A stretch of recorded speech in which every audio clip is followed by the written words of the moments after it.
자, 설교 제목 우리 같이 한번 읽습니다. 시작.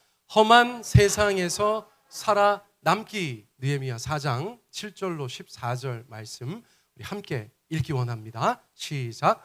산발랏과 도비야와 아라비아 사람들과 암몬 사람들과 아스돗 사람들이 예루살렘 성이 중수되어 그 허물어진 틈이 메꾸어져 간다함을 듣고 심히 분노하여 다 함께 꾀하기를 예루살렘으로 가서 치고 그곳을 요란하게 하자 하기로 우리가 우리 하나님께 기도하며 그들로 말미암아 파수꾼을 두어 주야로 방비하는데 유다 사람들은 이르기를 흙무더기가 아직도 많거늘 짐을 나르는 자의 힘이 다 빠졌으니 우리가 성을 건축하지 못하리라 하고 우리의 원수들은 이르기를 알지 못하고 보지 못하는 사이에 우리가 그들 가운데 달려 들어가서 사륙하여 역사를 그치게 하리라 하고 그 원수들의 근처에 거주하는 유다 사람들도 그 각처에서 와서 10번이나 우리에게 말하기를 너희가 우리에게로 와야 하리라 하기로 내가 성벽 뒤에 낮고 넓은 곳에 백성이 그들의 종족을 따라 칼과 창과 활을 가지고 서 있게 하고 내가 돌아본 후에 일어나서 귀족들과 민장들과 남은 백성에게 말하기를 너희는 그들을 두려워하지 말고 지극히 크시고 두려우신 주를 기억하고 너희 형제와 자녀와 아내와 집을 위하여 싸우라 하였느니라. 아멘. 여러분 어제까지 세종 옹달샘 캠프 이틀에 걸쳐서 저희가 잘 감당했습니다. 그냥 뒤에 서서 한 장 찍은 것이 저런 모습인데요. 또 다양한 여러 가지 모습들이 있지만 일단 대표적으로 급한 마음에 한 장만 여러분들 가운데 보여드립니다. 많은 청소년 청년들이 왔지요? 네, 세종 지역에 고만고만한 교회 9개가 연합하여서 늘 함께 교제하고 서로 위하여 기도하는 목회자들 또 그 교회들이 이렇게 사역을 일구어낸 것에 대해서 하나님께 감사하다는 말씀 다시 한번 드리기 원합니다. 이번에 제가 사실은 가장 감동적인 일은 무엇이었냐면 여러분 이제 목사님들 특별히 가까이 지내던 목사님들 한 4-5 가정이 같이 있어요. 그 9개 그룹 안에 한 뭐 20년, 10년 이렇게 교제했던 목사님들. 근데 이제 그 아이들 어릴 때 제가 다 압니다. 예? 기저귀 차고 다닐 때부터 봤던 친구들도 있고. 근데 세월이 훌쩍 지나가지고 그 아이들이 다 스텝 조끼를 입고 이번 캠프를 섬기는데 참 너무 감격스럽다. 또 찬양팀 보니까 또 그 자녀들이 서서 뭐 싱어도 하고 뭐 연주도 하고 이런 모습들을 볼 때 여러분 이게 콩나물 자라듯이 물 한 번 줬다고 쑥 자라는 일이 아닙니다. 무슨 말씀인지 아시겠죠? 네, 이거 20년 걸렸어요. 20년 걸리니까 어떤 아이 하나가 하나님 앞에서 부족하지만 자기 몫을 감당하려고 하는 모습을 보이더라. 그게 오랜 기다림의 끝에 깨달은 것이에요. 그래서 여러분들한테 다시 한번 말씀드리고 정말 손이 귀하고 자손이 안 들어서는 가문에 어떤 부부가 아이를 갖기 위해서 애쓰고 힘쓰는 그런 심정이랄까? 한국교회가 다음 세대가 거의 이제는 불임의 단계로 나아가고 있는데 여러분 이 지역에서 우리의 자녀들과 함께 많은 청소년 청년들이 그렇게 살아나기를 바랍니다. 어제 마지막 시간에 우리 세종 새누리 김태형 목사님한테 이제 기도 순서를 맡겨드렸더니 뭘 많이 준비했더라고. 그 중에서 정말 감동스러웠던 게 뭐냐면 9개의 교회 이름을 앞에서 선창하는 거예요. 고운한빛교회, 은혜교회, 세종배단위교회 이렇게 김 목사님이 선창을 하면 우리 앉아있던 한 150명 되는 여러 성도들이 일어나라 이렇게 외치게 한 거예요. 너무 올드하죠? 너무 올드하고 식상한데 오랜만에 해서 그런지 어제는 막 마음이 뜨겁더라고요. 네. 여러분들 한 분 한 분 일어나시기 바랍니다. 여러분 하면 일어나라 이렇게 해보세요. 자, 여러분 일어나라. 가정들아 일어나라. 목장들아 일어나라. 세종배단이 일어나라. 얘들아 일어나라. 그거는 이제 우리가 아침에 하는 거고 Arise 주님께서 우리 가운데 말씀하시는데 그 일어나라는 우리의 기도와 선포가 그 9개 작은 교회들 가운데 놀라운 은혜의 역사로 이어지기를 축복합니다. 네, 이 시간 우리 말씀 함께 나누겠습니다. 느헤미야 말씀 우리 함께 나누고 있는데, 여러분, 예루살렘 성을 재건하고 성을 건축하는 사람들이 호기롭게 출발했어요. 지난주에 말씀드렸습니다. 마음을 담아서 봉사하였다. 마음을 담아서 사역하였다. 설렁설렁한 거 아닙니다. 힘을 다하여서 그 건축 일을 했어요. 그 노가다를 했어요. 영적인 막노동을 했어요. 자, 그런데 상황이 녹록지가 않습니다. 말씀을 가만히 보니까 주변에서 많은 대적들이 방해하고 혼란케 하는 것을 보게 됩니다. 분노합니다. 자기들이. 그리고 비웃습니다. 업신여깁니다. 욕합니다. 저주합니다. 협박합니다. 연합군을 결성해서 쫓아 들어가서 다 사륙하자. 여러분, 사륙하자는 게 무엇입니까? 본때를 보여주자는 것입니까? 몇 대 때리자는 것입니까? 그게 아니죠. 죽여버리겠다는 것이에요. 예루살렘에서 그 성벽을 재건하는 사람들을 죽여버리겠다. 그것만으로도 얼마나 무시무시한 일인지 모르겠어요. 그런데 그 적들이 사방에 있습니다. 여러분, 제가 동서남북 순으로 적어놨어요. 암몬은 어디에 있다고요? 동쪽에. 아스돗은 어디에 있다고요? 서쪽에. 아라비아는요? 남쪽에. 사마리아는요? 북쪽에 있었어요. 여러분, 이들이 한 마음으로 예루살렘을 공략하려고 하니까 예루살렘에 있었던 사람들은 정말 그 마음 가운데 두려움이 가득했을 거라고 볼 수가 있습니다. 여러분, 우리도 인생을 살다 보면 그럴 때가 있습니다. 사방으로 도망갈 구멍이 없는 것처럼 느껴질 때가 있어요. 역시나 올드한 얘기지만, 여러분, 사방이 막혀 있을 때 어디는 뚫려 있다고 그래요? 하늘은 뚫려 있다는 것입니다. 할렐루야. 여러분, 그때도 주님을 바라보시는 우리 모두가 되기를 축복합니다. 자, 그런데 일상적인 삶을 그렇게 가만히 살아가다 보면 여러분, 그런 환경 속에서 그런 여러 가지 일들의 우겨쌈을 당하면서 절망할 수밖에 없어요. 예루살렘의 사람들도 새롭게 시작했지만 그런 여러 가지 흉흉한 소문들 가운데 마음이 절망에 빠졌어요. 10절 말씀 읽어보세요. 어떤 상태가 되었습니까? 시작. 유다 사람들은 이르기를 흙무더기가 아직도 많거늘 짐을 나르는 자의 힘이 다 빠졌으니 우리가 성을 건축하지 못하리라. 열심히 안 한 게 아닌데 힘을 다했는데 하다 보니까 짐을 나르는 자들의 힘이 빠졌어요. 근데 빠졌는데 얼마큼 빠졌어요? 다 빠졌어요.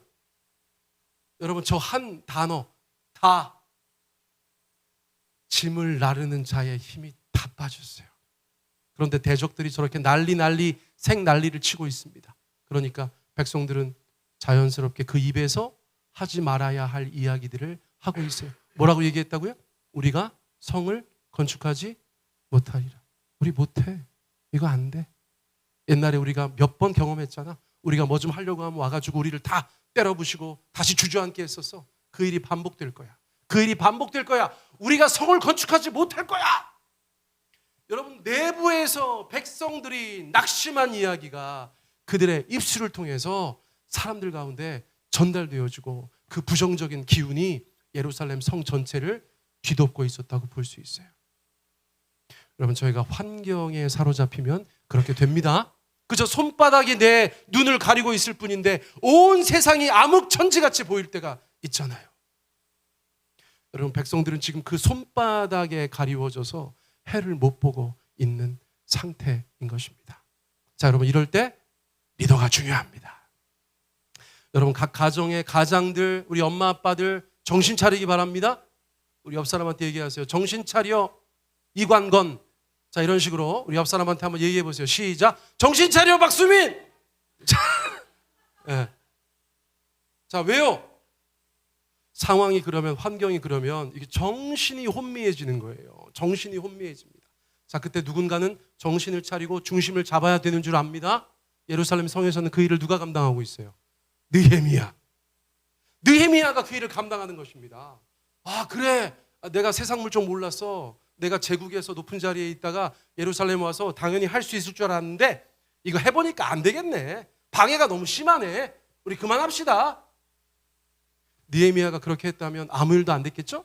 그런데 느헤미야는 리더로서 중심을 잡고 정신을 차리고 첫 번째 어떻게 하였습니까? 다시 기도하였습니다. 여러분, 우리가 기도하자고 하면 어떤 분들은 가장 소극적인 대처라고 생각하는 분들이 계세요. 뭐라고요?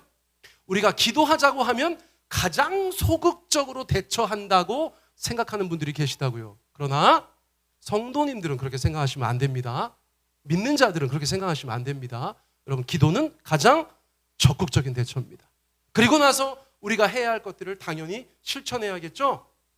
그러나 그 첫 번째, 나의 힘이 아니라 하나님의 힘과 능력으로 이 모든 상황들을 이겨보겠다, 돌파하겠다는 사람들은 주님 앞에 다시 기도해야 되는 줄 믿습니다. 느헤미야는 예루살렘 오기 전에 기도했습니까? 안 했습니까? 기도했죠. 그런데 다시 어려움이 찾아오니까 다시 기도하는 기도의 사람이 되었다는 것이에요. 여러분, 느헤미야 기도 한번 들어보실래요? 자, 우리 같이 한번 읽습니다. 시작. 우리 하나님이여 들으시옵소서. 우리가 업신여김을 당하나이다. 원하건대 그들이 욕하는 것을 자기들의 머리에 돌리사 노략거리가 되어 이방에 사로잡히게 하시고 주 앞에서 그들의 악을 덮어주지 마시며 그들의 죄를 도말하지 마옵소서. 성경을 번역하는 분들께서 점잖게 번역하신 거예요. 그렇죠? 저 같으면 이렇게 했겠죠. 그들이 욕하는 것을 자기들의 머리에 돌리사 이러면 반사 뭐 이런 식으로 번역을 했겠죠. 네. 각자의 번역이 있을 수 있는데 여러분, 이거 예를 들어서 욕쟁이 할머니 버전으로 번역하면 어떻게 될까요? 이 내용은 욕쟁이 할머니가 해도 괜찮아요.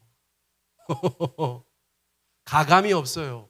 느헤미야가 하나님 앞에 가감 없이 기도했어요. 여러분, 성경에서 가감 없이 하는 기도를 뭐라고 하는가? 탄원 기도라고 해요. 따라해 보세요. 탄원 기도. 자, 어떤 기도인가?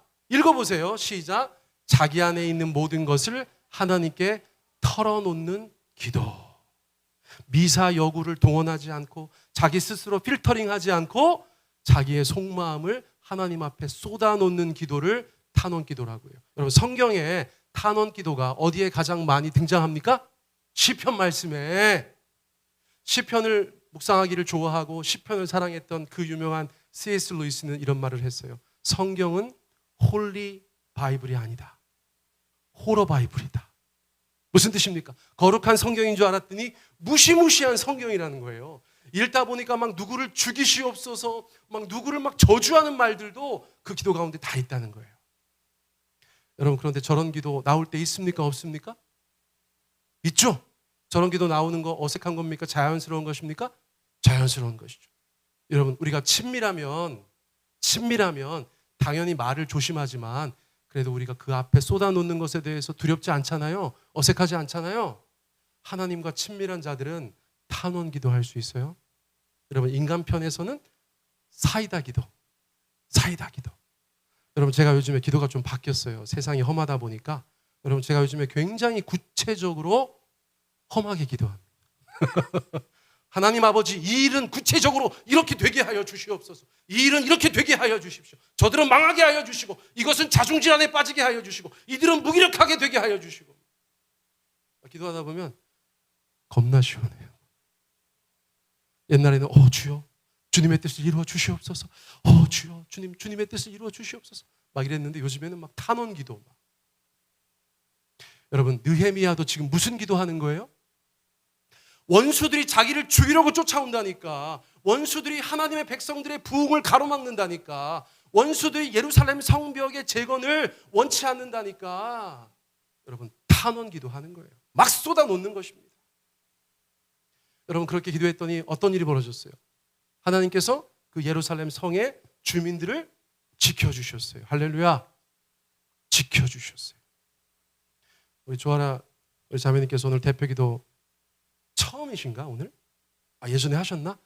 세 번째나 돼요? 네, 내가 예전 같지 않아. 기억이 안 나. 네, 양해해 주세요.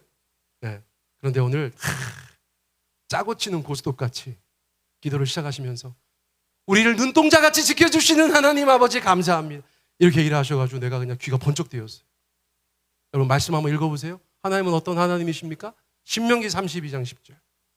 우리 교회 군대 간 5명의 우리 청년들, 우리 군복무하시는 원사로 군복무하시는 우리 유명정 우리 성도님까지, 여러분, 우리 군복무자들을 위해서 기도하는 기도카드에 써 있는 말씀이에요. 우리 한번 읽어보세요. 시작. 여호와께서 그를 황무지에서 짐승이 부르짖는 광야에서 만나시고 호위하시며 보호하시며 자기의 눈동자같이 지키셨도다. 아유, 집에서 그냥 오냐 하던 우리 아들들이 군대 가면 처음에 얼마나 힘들고 어렵겠어요. 여러분, 그들이 느끼는 군대는 짐승이 부르짖는 광야인 줄 믿습니다. 저 영어 성경 보니까 하울링이에요. 오, 이거예요. 밤마다 애들이 웁니다. 처음에 훈련소 가면. 그렇죠? 너무 무서워, 너무 두려워, 너무 떨려, 앞날이 깜깜해. 그래서 이 말씀 가지고 우리 중보 기도자들이 기도하고 있어요. 그들이 느낄 때 황무지 같고 그들이 느낄 때 광야 같지만 여러분, 우리 하나님께서 그 아들들 어떻게 지켜주고 계세요? 호위하시며 보호하시며 눈동자같이 지키시는데, 여러분 절반만 맞으셨어요. 자기 눈동자같이 지키신다는 거예요.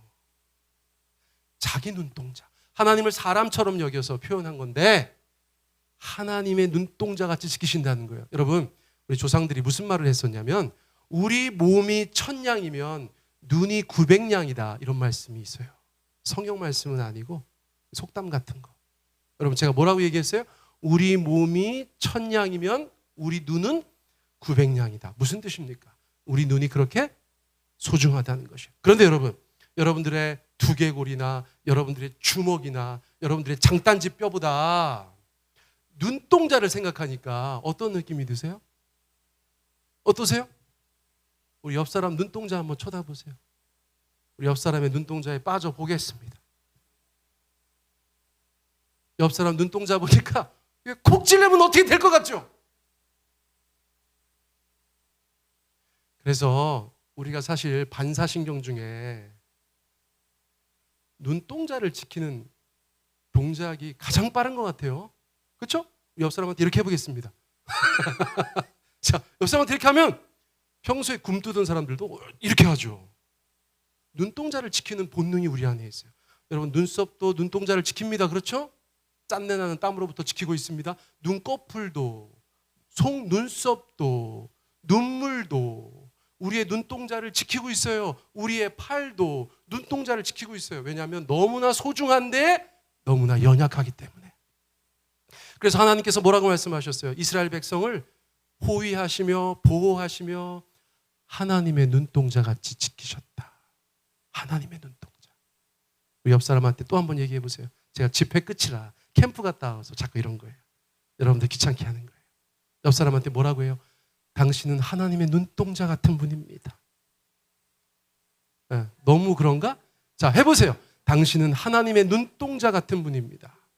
여러분, 하나님께서 여러분들을 지키시기 위해서 그렇게 말씀해 주셨다는 거예요. 이스라엘 백성들은 그렇게 탄원하여 주님 앞에 기도할 때 하나님께서 눈동자같이, 자기의 눈동자같이 지키시는 것을 경험한 사람들이 되었다는 것이에요. 자, 삶에 어려움이 있으세요? 깜깜하세요? 명절 생각하니까 벌써 아파? 많이 아파. 여러분, 쿠팡에서 이거 가짜 기부스 이거 파는 거 아시죠? 우리 며느리들 그 자칫 한쪽만 하고 가면 안 될 수 있어. 이렇게 하고 가시기 바랍니다. 네? 아주 가지 않으려면 양쪽으로 이렇게 다리 깁스하시. 얼마인가? 갑자기 너무 궁금한데. 네? 너무 궁금한데 비싸지 않을 거예요. 그렇게 하시면 되겠습니다. 어쨌거나 우리 하나님께서 우리 가운데 지난번에 말씀드렸듯이 가서 전하라 그렇게 말씀하셨잖아요. 그러니까 우리 가서 또 전하는 그런 명절 되시기를 바라겠어요. 여러분, 느헤미야가 다시 기도합니다. 그리고 그 어려운 상황 가운데서 어떻게 합니까? 우리 제목 한번 읽어볼까요? 시작. 멈추지 않는 신학. 멈추지 않았어요. 여러분, 느헤미야가 그 성벽 재건 멈춰야 합니까? 안 멈춰야 합니까? 왜요? 그 중요한 일입니까? 안 중요한 일입니까? 중요한 일이죠. 의미가 있습니까? 없습니까? 의미가 있죠. 시급합니까? 안 시급합니까? 시급하죠. 중요하고 의미가 있는데 급해요. 여러분, 지금 그거 안 하고 있으면 안 돼요. 하루빨리 성벽을 올려야 돼요. 그래서 멈출 수 없는 거예요. 여러분, 갈라디아서 6장 9절 말씀 읽습니다. 자, 시작. 우리가 선을 행하되 낙심하지 말지니 포기하지 아니하면 때가 이름에 거두리라. 한 번 더. 우리가 선을 행하되 낙심하지 말지니 포기하지 아니하면 때가 이름에 거두리라. 자, 이거는 선을 행하는 사람들이 붙잡아야 되는 말씀이에요? 악한 사람들이 붙잡아야 되는 말씀이에요? 선을 행하는 사람들이 붙잡아야 되는 말씀이죠. 나쁜 짓 하는 사람들은 이런 말씀 붙잡을 자격이 없죠. 나쁜 일을 행하되 낙심하지 말고 포기하지 않으면 안 되잖아요. 그렇죠? 선을 행하되 낙심하지 말아라. 이게 무슨 말이에요? 선을 행하는데, 하나님께 순종하는데, 말씀대로 살려고 하는데, 또 도덕적으로 윤리적으로 사회에서 의미 있는 여러 가지 일들을 하는데 낙심할 수 있다 없다? 낙심할 수 있다는 것이죠. 여러분, 너무 사랑하는 자녀들 키우는데 낙심할 때 있다 없다? 있다. 너무 소중한 내 생계 일을 하는데 낙심할 때 있다 없다? 있다. 명절 때 아유 너무 소중한 우리 가족들인데 낙심할 때 있다 없다? 있다. 너무 크게 대답하지 마세요.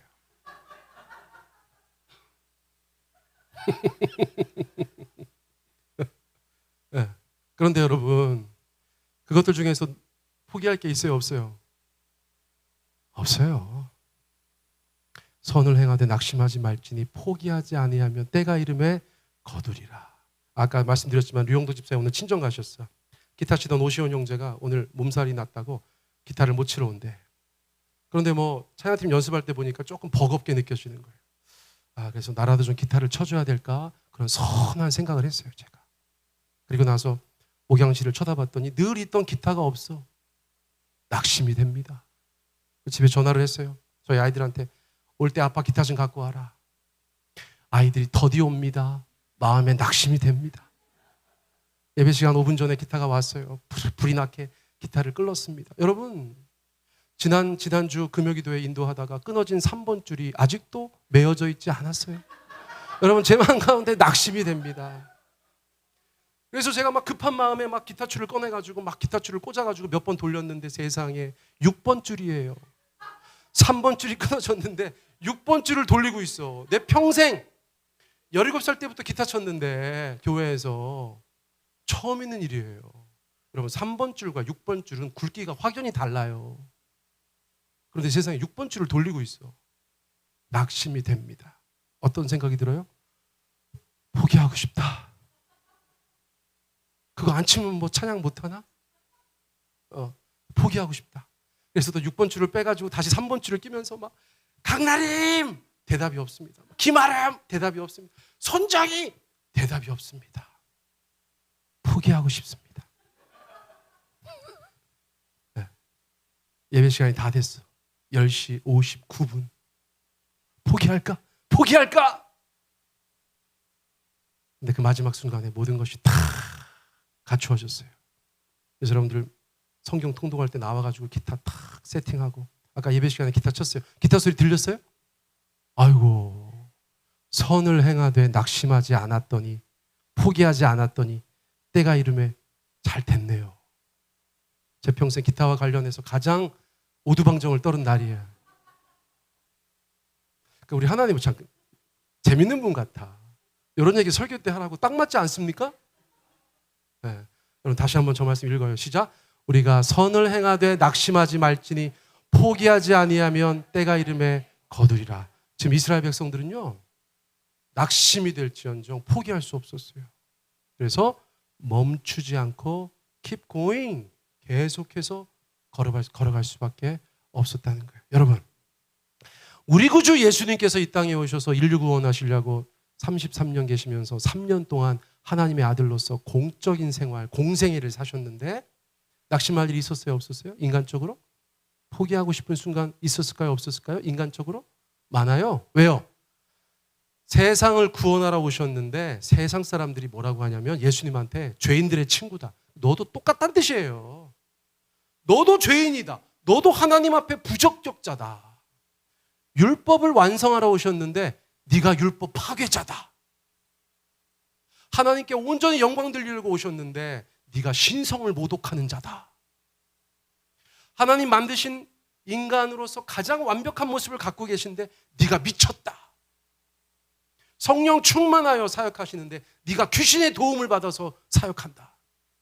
진리와 진실만을 말씀하시는 분한테 네가 거짓말쟁이다. 야, 여러분, 이게 달라도 너무 다르면 너무 속상하잖아요. 예수님 인간적으로 얼마나 낙심되고 포기하고 싶으셨겠어요. 그냥 우리 생각엔 그래요. 근데 예수님께서 그거를 멈추셨습니까? 여러분 포기하셨습니까? 만약에 그래서 예수님께서 포기하셨다면 어떤 일이 벌어질까요? 인류 구원은 물 건너 가는 것이죠. 우리가 하나님의 백성 되는 것은 말도 안 되는 것이죠. 영생이고 하나님의 나라고 아무것도 우리의 삶 가운데 없는 것입니다. 교회도 이 땅 가운데 하나도 없어요. 여러분 예수님은 중요하고 의미 있고 시급한 일을 위해서 상황이야 어떻든 낙심치 않으시고 계속해서 그 일을 감당하셔서 결국 엄청난 열매를 거두신 분의 대명사가 될 수 있겠어요. 여러분 예수님 그런 분이세요. 자, 마지막 세 번째 우리가 기억해야 될 것이 있어요. 제목만 읽어봅니다. 시작. 주를 기억하라. 주를 기억하라. 자, 말씀 읽어봅니다. 시작. 내가 돌아본 후에 일어나서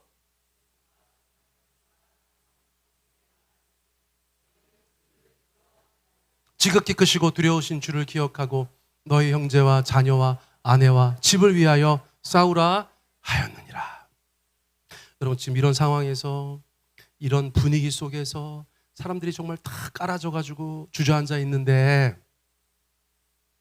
저 중에서 동기부여가 될 만한 말들이 있죠. 여러분 예를 들어서 저라면 너희 형제와 자녀와 아내와 집을 위하여 싸우라는 말도 동기부여가 됐을 것 같아요. 요거 포기하고 요거 잘못되면 또 우리 집 완전 또 주저앉으니까 그래 한번 이를 악물고 해보자.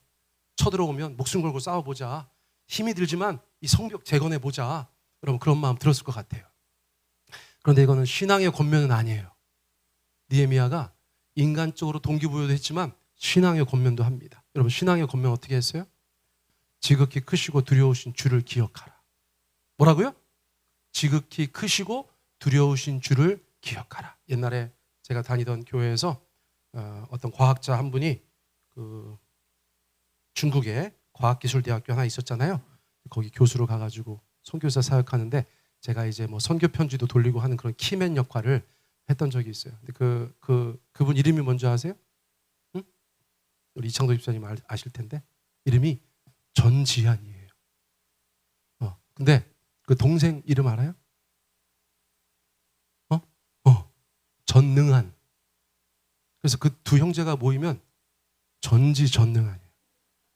아버지가 어머니가 아들을 보시고 첫째한테 전지한이라고 했고 둘째가 또 마침 나와가지고 전능한이라고 했다는 거예요. 명절 때마다 그 집은 전지전능한 거예요. 형제들 모이면.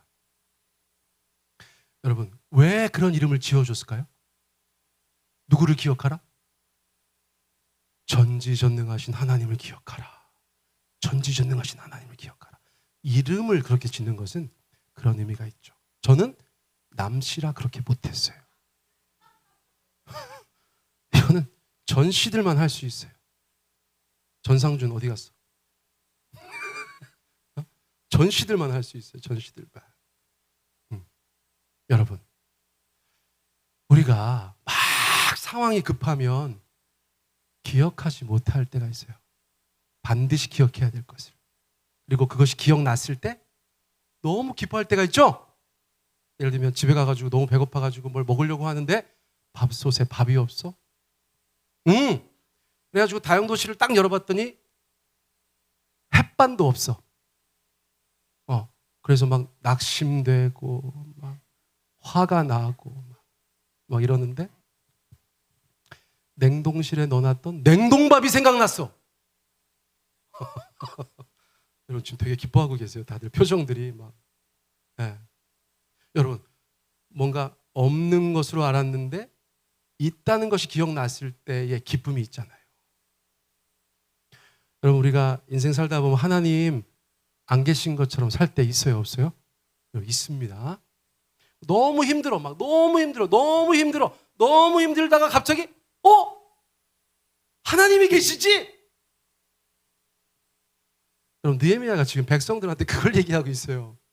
지금 다들 보니까 막 눈이 막 동공에 지진이 일어나고 다들 힘이 없어가지고 막 기진맥진하고 안 된다 못한다 그러고만 있어요. 느헤미야가 그들 가운데 한 것은 무엇입니까? 기억나게 한 거예요. 기억나게 하는 거예요. 여러분, 우리가 서로 가운데 교회로서, 형제로, 자매로서 여러분, 우리가 서로에게 무엇을 해줘야 됩니까? 여러 가지가 있지만 그 중에 굉장히 중요한 것은 기억나게 하는 거예요. 우리 주님을 기억나게 하는 거예요.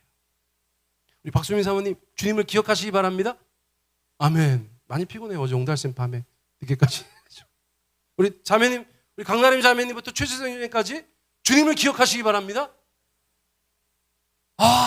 없는 줄 알고 낙심했는데, 없는 줄 알고 절망했는데 계셨네. 내가 잊고 있던 하나님이 계셨네. 원수들이 나를 죽이러 달려오고 나는 힘이 하나도 없어서 안 될 것 같은 상황에, 동서남북의 대적들이 나만 노리고 있는 상황에 내가 잊고 있던 하나님을 기억하는 순간 나는 새 세상인 거예요. 나는 새 세상이에요. 여러분, 믿는 분들이 다 그런 삶을 사셔야 돼요. 여러분, 이 그림은 무엇일까요? 이게 무엇입니까?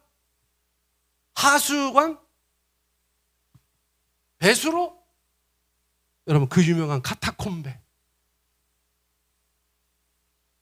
초대교회가, 프랑스의 교회가, 로마의 교회가 환난과 핍박을 피해서 땅굴을 파기 시작했는데 그것이 수백 년에 걸쳐서 진행되면서 거대한 지하의 도시가 되었어요. 여러분, 지금도 저 지하 도시는 여전히 이 땅에 존재하고 있습니다. 여러분, 지금은 성지순례 코스고 지금은 관광지가 됐지만 여러분, 저 도시에 살았던 크리스찬들은 그들의 삶의 자리였어요. 여러분, 해가 뜹니까? 해가 집니까? 달이 뜹니까? 별이 뜹니까? 바람이 붑니까? 비가 옵니까? 꽃이 핍니까? 개울물이 흐릅니까? 아니에요. 지하 도시예요. 수백 년 동안 예수님 때문에 안락한 삶을 버리고 지하 도시로 들어갔던 믿음의 선배들이 있다는 것을 여러분 아세요? 그런데 고고학자들이 저 어마어마한 지하 도시를 살펴보고 관찰하고 연구하는데 뭐가 벽에 많이 써 있어. 네. 여러분들도 뭐 좀 써보셨어요? 남산에 가가지고 이창도 왔다 감 이거 써봤어요? 안 써봤어요? 안 써봤어요.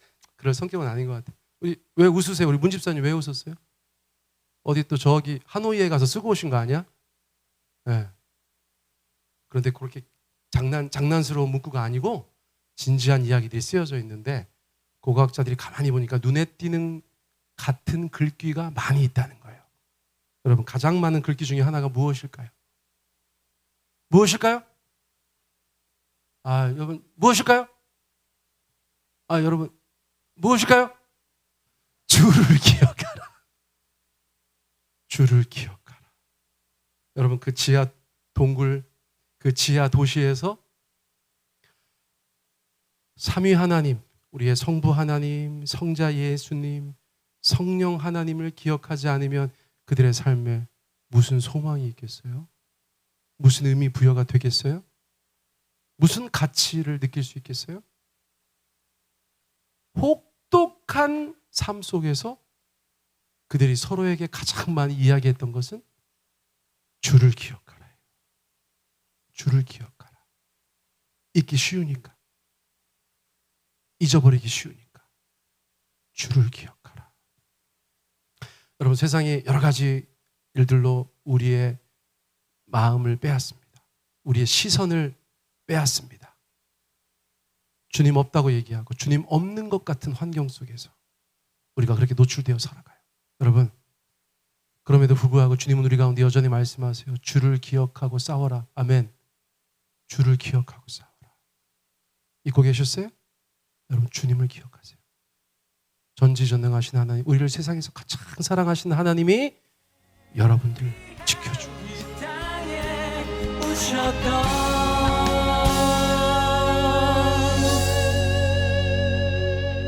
사랑